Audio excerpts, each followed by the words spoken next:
एक गांव में रघु नाम का एक चोर रहता था। वह बहुत होशियार था और कभी पकड़ा नहीं जाता था। रघु और उसका दोस्त गोपाल बात कर रहे हैं। गोपाल हंसते हुए, रघु, तुम वाकई कमाल के चोर हो। अब तक कोई तुम्हें पकड़ नहीं पाया। रघु मुस्कुराते हुए, मैं सिर्फ अमीरों से चुराता हूँ, गरीबों का कुछ नहीं लेता। लेकिन चोरी तो चोरी ही होती है, चाहे अमीर से करो या गरीब से। हाँ, लेकिन अमीरों के पास इतना होता है कि उन्हें फर्क ही नहीं पड़ता। मैं थोड़ा बहुत ले लेता हूँ और गरीबों की मदद भी करता हूँ। फिर भी क्या तुम्हें कभी डर नहीं लगता? नहीं, मैं बहुत सावधान रहता हूँ। इस बार मैंने सुना है कि सेठ धनराज के पास बहुत सोना चांदी है। आज रात वहीं जाऊंगा।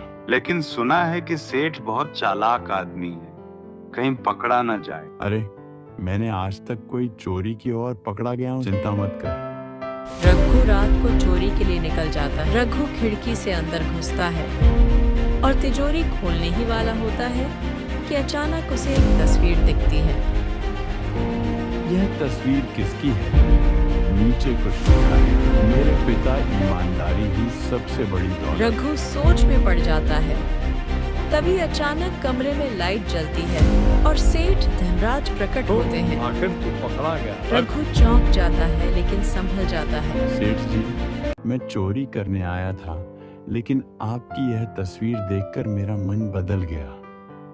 मैं अब यह गलत काम छोड़ना चाहता हूँ। अच्छा, अचानक ईमानदारी की घुट्टी पी ली। रघु सिर झुका लेता है। हाँ सेठ जी, अब मैं मेहनत से कमाना चाहता हूँ। सेठ कुछ सोचते हैं, फिर तिजोरी खोलते हैं और उसमें से एक थैली निकालते हैं। ये लो, इसमें 5 सोने के सिक्के हैं, इसे रख लो। लेकिन सेठ जी, अब मैं चोरी नहीं करना चाहता। मैं ये तुम्हें चोर समझकर नहीं, बल्कि एक बदले हुए इंसान की मदद के लिए दे रहा हूं। सेठ जी, आपने मुझ पर भरोसा किया, अब मैं कभी इस भरोसे को नहीं तोड़ूंगा। अगले दिन गांव में यह खबर फैल जाती है। गांव के लोग रघु को इकट्ठा करके उससे सवाल करने लगते हैं। गांव का मुखिया सख्ती से, रघु, सुना है कि सेठ जी ने तुझे 5 सोने के सिक्के दिए। कहीं यह कोई चाल तो नहीं? नहीं मुखिया जी, यह मेरी नई शुरुआत के लिए दिया गया आशीर्वाद है। तभी भीड़ में से गोपाल हंसते हुए बोलता है। चोर से सेठ बनने की तैयारी।